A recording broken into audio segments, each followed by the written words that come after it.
Jangan lupa subscribe YouTube channel Metro TV News dan pastikan untuk menyalakan lonceng notifikasinya.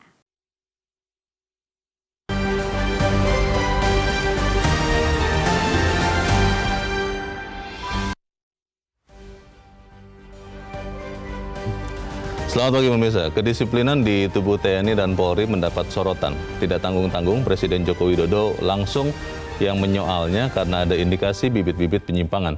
Sorotan itu disampaikan Presiden Joko Widodo saat memberikan pengarahan dalam rapat pimpinan TNI Polri di Markas Besar TNI Cilangkap, Jakarta 2 hari lalu. Menurutnya, garis organisasi di TNI dan Polri tidak lagi berjalan tegak lurus.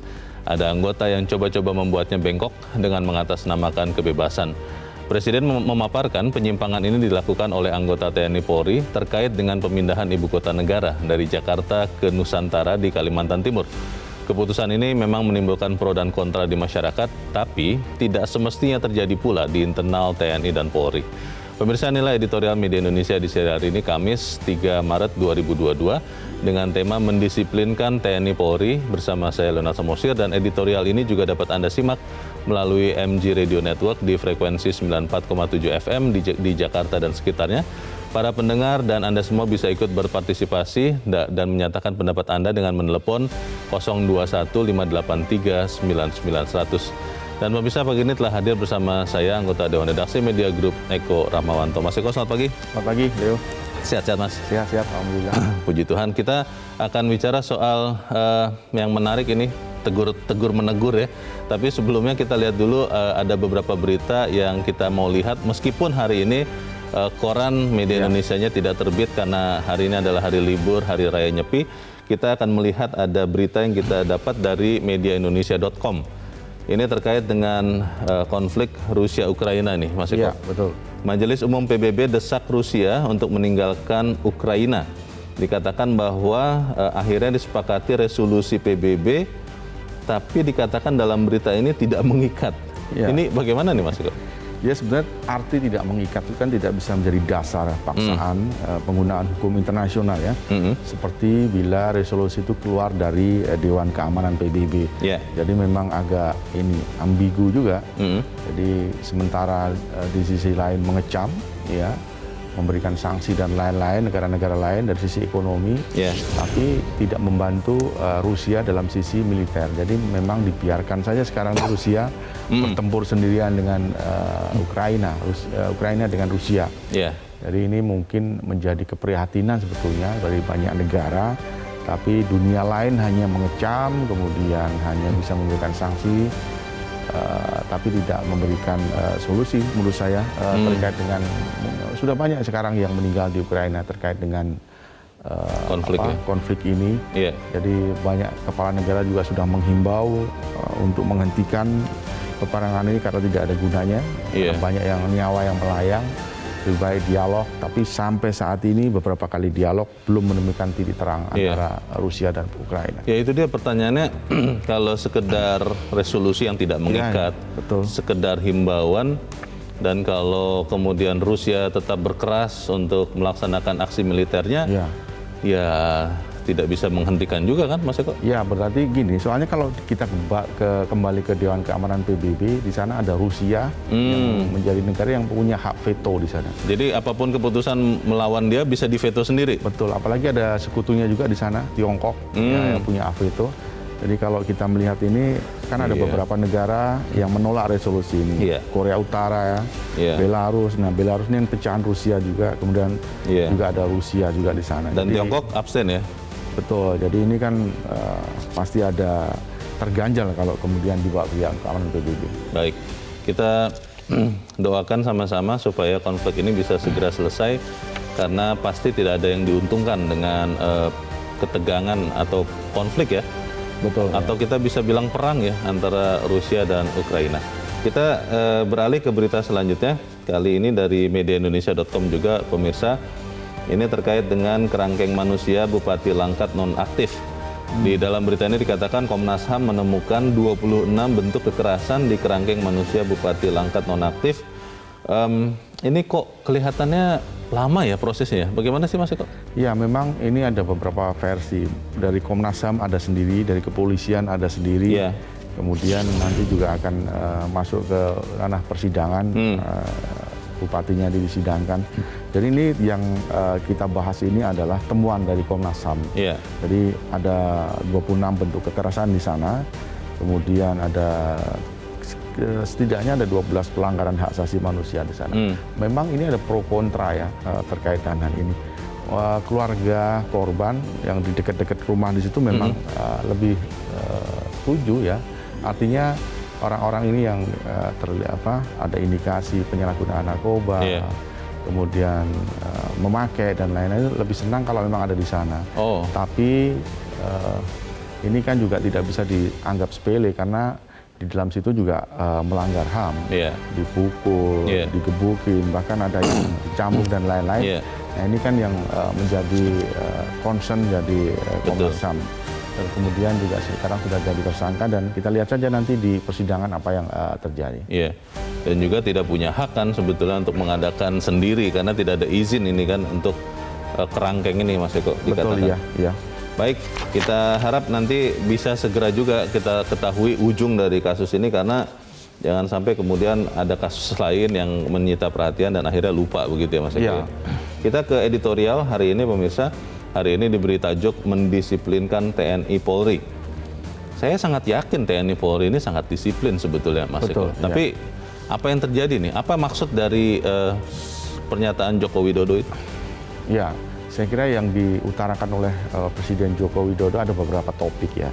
Salah satunya mungkin tentang kedisiplinan TNI Polri terkait dengan pemindahan ibu kota dari Jakarta ke Kalimantan Timur.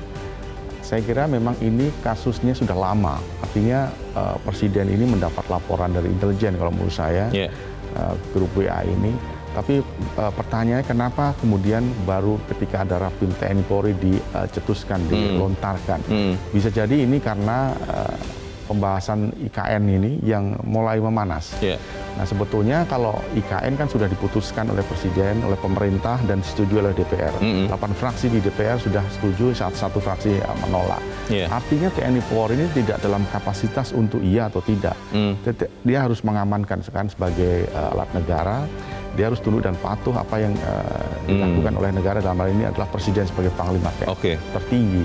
Jadi jangan sampai kemudian ada wacana atau mungkin di grup-grup WA itu mempermasalahkan tidak dalam kapasitas itu TNI Polri untuk mempermasalahkan keputusan dari Presiden.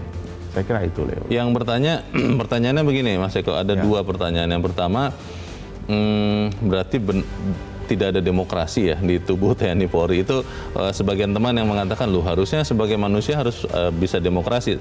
Lalu pertanyaan yang kedua, seberapa gawat sebetulnya sampai kemudian seorang Presiden Joko Widodo harus mengatakan ini di depan rapat pimpinan. Tapi kita akan bahas itu Mas Eko dan Musa. Inilah editorial Media Indonesia untuk hari ini, Kamis 3 Maret 2022, mendisiplinkan TNI Polri.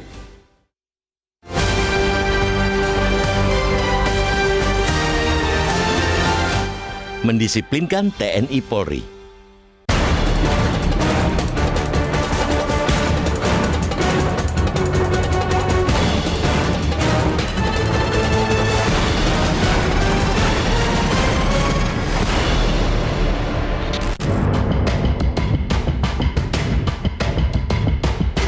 Kedisiplinan di tubuh TNI dan Polri mendapat sorotan. Tak tanggung-tanggung, Presiden Joko Widodo langsung yang menyoalnya karena ada indikasi bibit-bibit penyimpangan. Sorotan itu disampaikan Jokowi saat memberikan pengarahan dalam rapat pimpinan TNI Polri di Markas Besar TNI Cilangkap, Jakarta 2 hari lalu. Menurutnya, garis organisasi di TNI dan Polri tak lagi berjalan tegak lurus. Ada anggota yang coba-coba membuatnya bengkok dengan mengatasnamakan kebebasan. Presiden memaparkan penyimpangan oleh anggota TNI Polri itu terkait dengan pemindahan ibu kota negara dari Jakarta ke Nusantara di Kalimantan Timur. Keputusan ini memang menimbulkan pro dan kontra di masyarakat, tetapi tidak semestinya terjadi pula di internal TNI Polri. Menurut Presiden, tidak ada demokrasi di TNI Polri. Tidak ada ruang bagi mereka untuk menyampaikan pendapat pribadi perihal kebijakan yang sudah diambil pemerintah. Tugas TNI Polri kata dia, mendukung dan mengamankan setiap langkah pemerintah termasuk pemindahan ibu kota. Karena itu, Presiden mengingatkan kembali kepada kedua institusi untuk menegakkan kembali kedisiplinan. Tak cuma kepada anggota, peringatan berlaku pula untuk keluarga mereka. Secara khusus, Presiden mewanti-wanti agar istri anggota TNI Polri berhati-hati, termasuk jangan sampai mengundang penceramah radikal. Tentu, Jokowi tidak asal memperingatkan. Dia pasti punya data bahwa kedisiplinan di TNI Polri bukan lagi menjadi harga mati. Ada anggota yang tak lagi menjadikan kedisiplinan sebagai napas. Padahal kedisiplinanlah yang selama ini menjadi kekuatan TNI Polri. Sulit dimungkiri pula, tidak semua anggota TNI Polri, apalagi anggota keluarga mereka, yang sepaham dengan pemindahan ibu kota. Di negara demokrasi, sikap kontra terhadap kebijakan negara adalah hal yang lumrah. Akan tetapi, jika sikap seperti itu ditunjukkan oleh tentara dan polisi, berarti ada yang salah. Pemindahan ibu kota negara telah menjadi produk politik. Ia sudah diputuskan oleh pemerintah dan DPR berpayungkan Undang-Undang Nomor 3 Tahun 2022 tentang Ibu Kota Negara. Artinya, hingga kini ia juga produk hukum yang sah. Lain soal jika nanti ada yang melakukan uji materi dan dikabulkan oleh Mahkamah Konstitusi. Karena itu, tidak ada alasan apapun bagi anggota TNI Polri mempersoalkannya. Demikian halnya dengan keluarga, karena mereka sejatinya adalah satu kesatuan yang tak bisa dipisahkan. Dimanapun, tentara dan polisi tak punya kebebasan pribadi. Mereka mutlak tunduk pada garis institusi sebagai alat negara yang wajib mendukung dan mengamankan setiap kebijakan negara. Ada garis komando di TNI yang wajib dipatuhi. Begitu pula di Polri. Tidak ada yang bisa semaunya sendiri dengan berlindung di balik demokrasi. Kenapa TNI dan Polri tak punya kebebasan? Mereka adalah institusi yang oleh negara diberi kewenangan memiliki dan menggunakan senjata, dari sangkur hingga rudal, dari panser hingga tank, dari kapal patroli hingga kapal perusak, dari pesawat ringan hingga pesawat tempur. Semuanya ada. Tanpa garis komando yang ketat, mereka berbahaya jika dibiarkan jalan sendiri-sendiri. Anggota TNI dan Polri adalah orang-orang terlatih, akan menjadi biang petaka jika mereka diberi kebebasan untuk menentukan sikap politik yang berbeda. Politik TNI adalah politik negara. Apa yang dilakukan negara menjadi kewajiban mereka untuk mengamankannya. Pasal 5 Undang-Undang Nomor 34 Tahun 2004 tentang TNI pun jelas mengamanatkan bahwa TNI berperan sebagai alat negara di bidang pertahanan yang dalam menjalankan tugasnya berdasarkan kebijakan dan keputusan politik negara, setali 3 uang dengan Polri. Pada konteks itu, menjadi tugas Panglima TNI dan Kapolri untuk memastikan bahwa seluruh jajaran tegak lurus pada disiplin institusi. Benar kata Presiden, jangan biarkan penyimpangan-penyimpangan kecil seperti pandangan berbeda soal pemindahan ibu kota negara dipelihara. Ia harus lekas dipadamkan agar tak membesar sehingga sukar dikendalikan.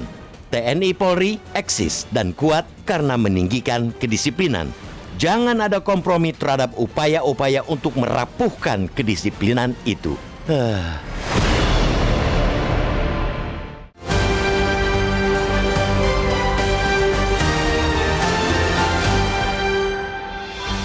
Anda bisa ikut menyatakan pendapat Anda di bagian berikut selepas jeda. Pemirsa, untuk saat ini tetaplah bersama kami.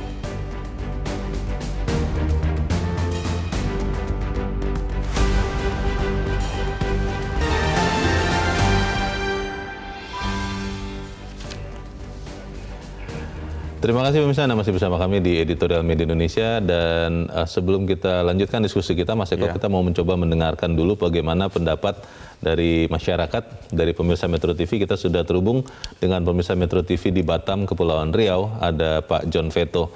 Pak John, selamat pagi. Selamat pagi, Bung Eko, selamat pagi. Selamat pagi, Pak John.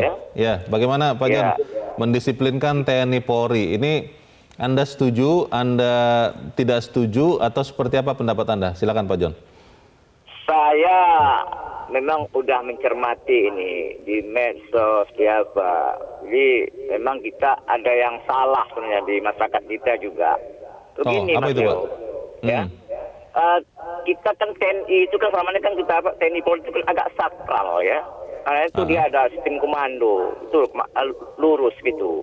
Ini tidak salah apa yang dapat disentil oleh Presiden di Rapim 2 hari yang lalu, Rapim TNI Polri itu betul. Karena saya cermati, sekarang malah tengok aja lah ya, milis kita, ya, jenderal kita, panglima kita diolok-olok di medsos. Jadi seolah-olah ada juga yang liar. Ini yang liar ini juga yang kena goreng, terpengaruh oleh masyarakat. Jadi ada yang berlindung di kebebasan, hak asasi.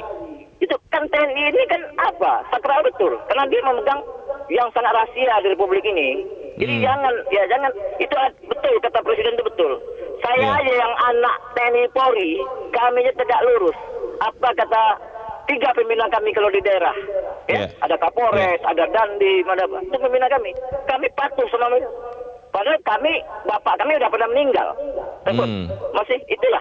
Memang betul kata Presiden itu. Janganlah kita harus tegak lurus lah. Itu sistem komando, itu TNI Polri itu.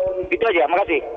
Terima kasih Pak John Veto di Batam, Kepulauan Riau untuk pendapat Anda Pak. Selamat pagi. Di belakang Pak John ada Pak Tasrik Usman di Banjarmasin, Kalimantan Selatan. Pak Tasrik, selamat pagi. Selamat pagi Mas Leo, selamat pagi Bang Eko. Selamat pagi. Silakan Pak Tasrik, pendapat Anda Pak, mendisiplinkan TNI Polri seperti apa Pak?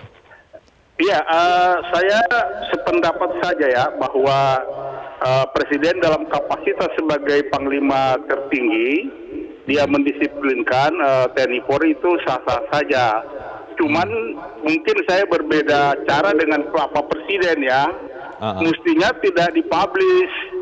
Artinya sebagai kepala negara dan sebagai panglima tertinggi, dikumpullah seluruh panglima ABRI, kepala staf, kemudian ada pengarahan secara tertutup. Karena kan perlakuan ini mungkin hanya dilakukan oleh 1-2 oknum saja, tidak harus digeneralisir. Karena kami ini masyarakat tahu bahwa di negara ini organisasi yang paling disiplin itu ya TNI Polri. Kalaupun katakan dia ada berbeda pandangan di internal, itu diselesaikan juga di internal, tidak dipublish ke publik. Itu menjaga kewibawaan sebagai kepala negara dan sebagai kepala panglima tertinggi. Yang kedua, saya juga kalau sependapat dengan akhir-akhir ini terlalu banyak polemik tentang katakan perbedaan pandangan. Coba tolong juga Bapak Presiden soroti mengenai ada anggota kabinet dan dia juga sebagai ketua umum partai yang sudah melaksanakan kesepakatan dengan penyelenggara bahwa pemilu itu dilaksanakan 14 Februari 2024. Tetapi kok ada pandangan lagi bahwa itu meminta ditunda. Ini juga tolong ada perhatian dari Presiden. Terima kasih. Oke, terima kasih Pak Tasrik Usman di Banjarmasin, Kalimantan Selatan. Selamat pagi Pak.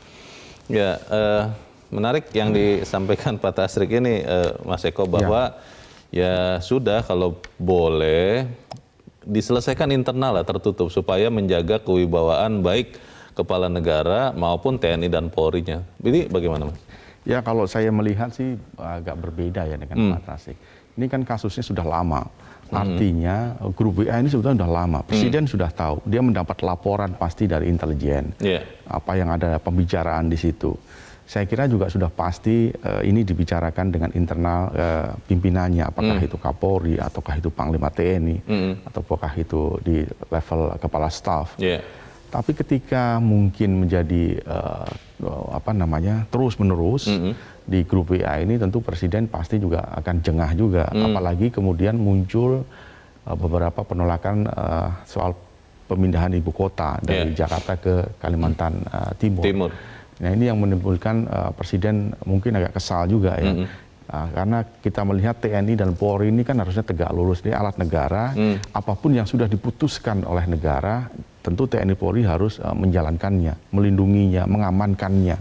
Itu kan sebetulnya protapnya seperti itu. Tadi sebetulnya bukan hanya itu kekecewaan Presiden mungkin, tapi juga terkait dengan hal-hal yang lain. Misalkan kalau ada penceramah jangan mengundang ustadz yang radikal. Ini saya kira ini juga penting bahwa itu disampaikan juga ya. Betul, itu disampaikan juga bahwa itu akan menjadi hal-hal yang tidak elok, tidak bagus kemudian ketika itu kemudian disampaikan di internal TNI Polri. Bahkan saya melihat juga di beberapa kementerian, bahkan di BUMN, saya pernah datang sholat masjid di masjid itu juga penceramahnya kadang-kadang juga agak keluar dari konteks. Jadi mungkin ini menjadi catatan bagi pengelola rumah ibadah agar ini mungkin bisa ditertibkan sehingga kekhawatiran dari presiden, kekhawatiran dari banyak pihak itu bisa tereliminasi dengan sendirinya. Tapi pertanyaannya begini, Mas Eko, ketika ini kita bicara di TNI Polri ya, betul, dan ini kan tempat yang sangat strategis di rapat pimpinan. Iya. Seorang presiden sebagai panglima tertinggi juga TNI itu mengatakan hal seperti ini. Iya. Apakah itu artinya pimpinan-pimpinan internal TNI dan Polri itu kurang pengawasannya? Iya, kalau saya melihat setelah ada instruksi dari presiden ini kan kemudian sekarang ada respon ya dari TNI kemarin Pak Yudo Margono yang mewakili Panglima TNI karena Panglima TNI sedang isolasi sakit, mandiri, kemudian akan menindaklanjuti itu, akan melihat grup-grup WA itu. Di Polri pun demikian. Saya kira ini penting bagi kedua institusi ini, apakah TNI Polri untuk melihat sejauh mana betul nggak itu WA-WA yang apa yang dikeluhkan oleh presiden. Saya kira kalau presiden berbicara seperti itu pasti betul adanya, karena dia akan mendapat laporan dari intelijen. Pasti sudah cek and recheck ya? Pasti ada cek and recheck. Itu masalahnya gini Mas, ada juga yang bertanya, karena memang banyak ya belum ada yang tahu persisnya yang dimaksud Joko Widodo itu yang mana, grup pesan singkatnya. Ini yang melakukan ini baik menolak perpindahan ibu kota yang sudah diputuskan dan sudah final sebetulnya oleh pemerintah, dan juga mengundang penceramah yang cenderung radikal, itu apakah anggota TNI dan Polri atau keluarganya? Karena kan menurut mereka ini ya kalau keluarga ya lebih bebas dong, katanya begitu. Bagaimana Mas? Iya, saya kira kalau keluarga juga melekat artinya. Kalau Anda keluarganya TNI Polri juga harus ikut dalam kesatuan itu. Jadi tindak tanduk Anda itu juga akan berpengaruh kepada misalnya kepada karirnya suaminya. Sudah banyak kejadian seperti itu ya? Betul. Jadi saya kira kalau istri ya harus mengikuti apa yang sudah ada di benak suaminya. Kalau TNI Polri, istrinya juga harus tunduk dan patuh kepada aturan yang sudah diterapkan.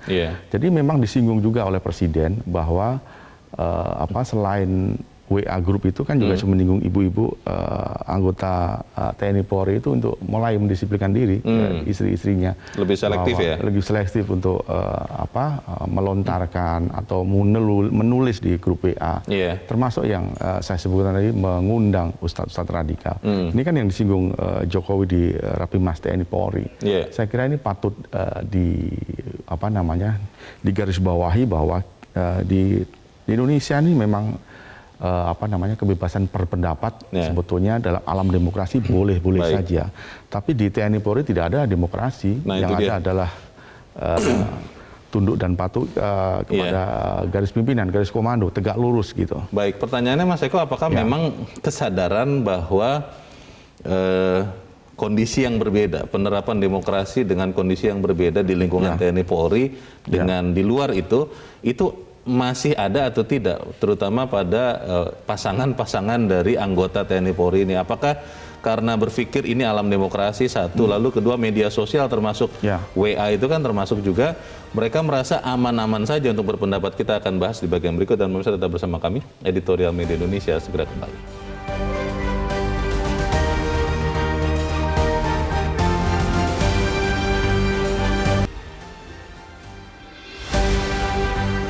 Media Indonesia mengajak Anda untuk mengakses fitur premium e-paper.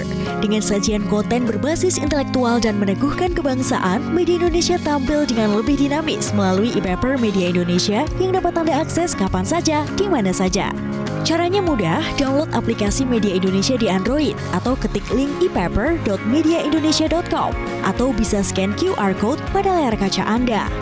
Klik tab e-paper di bagian samping layar tablet Anda, daftarkan data diri, serta pilih paket berlangganan e-paper Media Indonesia sesuai dengan kebutuhan Anda. Nikmati juga bonus spesial tambahan 4 halaman rubrik fokus setiap hari. Semua bisa Anda dapatkan hanya di e-paper Media Indonesia.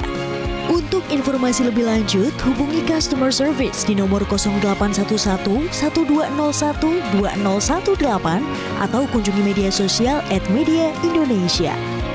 Media Indonesia, referensi bangsa. Terima kasih pemirsa, Anda masih bersama kami di Editorial Media Indonesia. Kita di bagian akhir dari diskusi kita pagi ini. Mas Eko, kalau melihat kecenderungan sekarang, orang itu berani sekali berbicara di media sosial. Ya. Juga karena banyak juga yang membuat akun-akun anonim di Twitter, atau waduh kalau kita baca bahasanya suka kasar sekali di media-media sosial yang lain. Lalu berpikir juga bahwa di media WA Group itu internal mereka saja dan aman begitu. Iya, betul. Nah, ini pikiran-pikiran seperti ini bagaimana meluruskannya, terutama di lingkungan keluarga besar TNI Polri? Ya, kalau sipil saya kira boleh-boleh saja. Di alam demokrasi Anda boleh berbicara apa saja dalam konteks alam demokrasi. Tapi tentu harus bertanggung jawab. Kalau enggak, pasti Anda juga akan terjerat undang-undang IT. Nah, kalau militer maupun TNI Polri tidak bisa seperti itu, karena mereka harus ada garis komando di alat negara. Jadi tidak bisa Anda berbicara soal demokrasi di sana. Jadi penyimpangan yang paling kecil itu kalau dibiarkan nanti juga akan jadi besar. Kalau sudah membesar ini akan sulit dipadamkan, Leo. Kenapa? Karena TNI Polri ini kalau dibiarkan terus-menerus melakukan penyimpangan akan berbahaya. Kenapa berbahaya? Karena mereka dibegali oleh senjata, oleh amunisi. Satu-satunya kelompok yang diberikan izin untuk pegang senjata ya? Betul, jadi dari mulai pisau sampai kemudian pesawat, dari tank dan lain-lain. Ini kan berbahaya kalau kemudian mereka bergerak sendiri-sendiri. Jadi apa yang dikeluhkan oleh Presiden, itu saya kira harus direspon cepat oleh Panglima TNI maupun Kapolri untuk menertibkan grup-grup WA yang kecil itu. Memang keluhan Presiden itu kemudian disambut oleh politisi-politisi yang dari parpol yang tidak tergabung dalam koalisi pemerintah. Yang berseberangan. Berseberangan. Tapi itu wajar saja bahwa ini kan alam demokrasi itu kan orang sipil, jadi boleh pro kontra, boleh-boleh saja. Tapi ketika TNI Polri tidak ada itu yang namanya demokrasi. Bagaimana dengan literasi bermedia sosial ya? Saya kita masih ingat kan Mas Eko, ada akhirnya anggota TNI yang mendapat hukuman disiplin yang bahkan sampai harus kehilangan jabatan karena istrinya yang mengatakan dengan terbuka hal-hal yang sebetulnya juga kalau dilakukan oleh warga sipil itu juga tidak patut dan melanggar aturan. Ini bagaimana supaya literasi penggunaan media sosial satu, lalu yang kedua kesadaran bahwa memang kondisi keluarga besar TNI Polri itu berbeda dengan warga sipil lain, itu benar-benar tertanamkan, itu tugas siapa yang harus melakukan itu? Yang pertama tentu ketika dia mengupload di media sosial, apakah itu keluarga TNI atau Polri, kadang-kadang mereka tidak paham, mungkin tidak tahu atau di bawah alam sadar saya nggak tahu.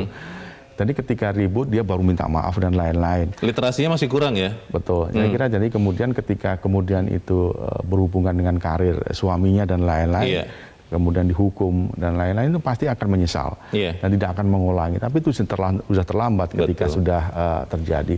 Jadi saya kira penanaman literasi, kemudian edukasi itu harus ditanamkan terus-menerus. Jenjang karir itu kan berbeda-beda dari tingkat yang paling bawah sampai akhir, tentu pemahamannya akan berbeda. Ketika mungkin yang paling pangkat yang paling bawah mungkin harus diberitahu bukan sekali, 2 kali, 3 kali. Tapi kalau sudah level menengah, pati, saya kira sekali, 2 kali dia pasti akan lebih paham dan mengerti apa tugasnya. Seharusnya. Betul. Jadi saya kira ini tugas yang tidak mudah menurut saya, karena ketika ini terus menjalar menjadi besar, tentu akan merepotkan TNI Polri itu sendiri. Karena kita tahu bahwa TNI Polri itu kan disiplinnya sangat ketat sekali. Itu yang menjadi landasan selama ini TNI dan Polri menjadi kuat di Indonesia. Perlu tidak setelah ini kemudian Presiden Joko Widodo mengkonfirmasi, misalnya sudah ada perbaikan begitu, kan itu harusnya informasi itu atau laporan itu sampai juga kepada seorang presiden.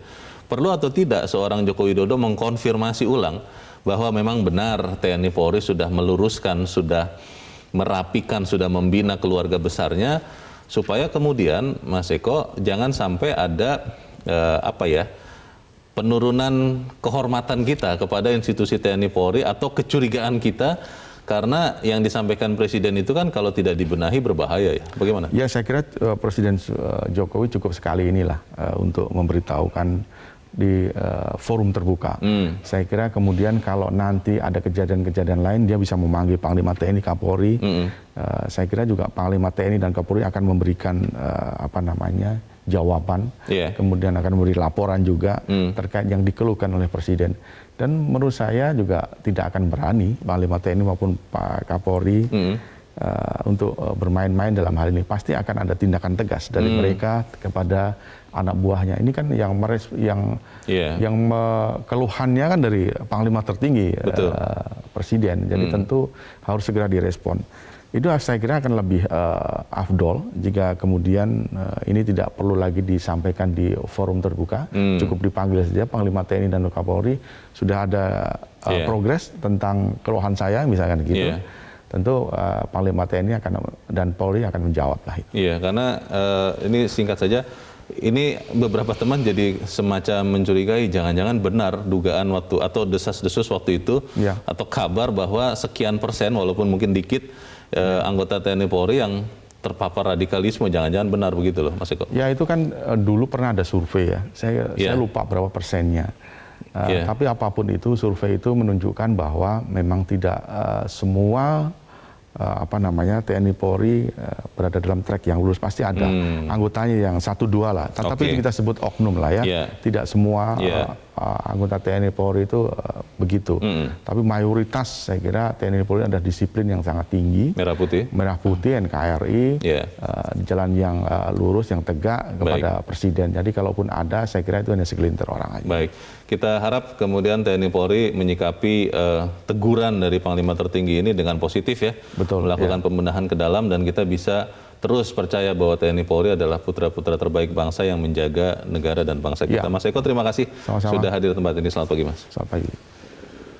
Pemirsa, pada konteks itulah menjadi tugas Panglima TNI dan Kapolri untuk memastikan bahwa seluruh jajarannya tegak lurus pada disiplin institusi. Benar kata Presiden, jangan biarkan penyimpangan-penyimpangan kecil seperti pandangan berbeda soal pemindahan ibu kota negara dipelihara. Ia harus lekas dipadamkan agar tidak membesar sehingga sukar dikendalikan. TNI Polri eksis dan kuat karena meninggikan kedisiplinan. Jangan ada kompromi terhadap upaya-upaya untuk merapuhkan kedisiplinan itu. Saya Leonard Samosir berterima kasih Anda sudah menyaksikan. Tetap pakai masker Anda, cuci tangan Anda. Kalau tidak perlu, tidak usah kemana-mana. Selamat pagi, sampai jumpa.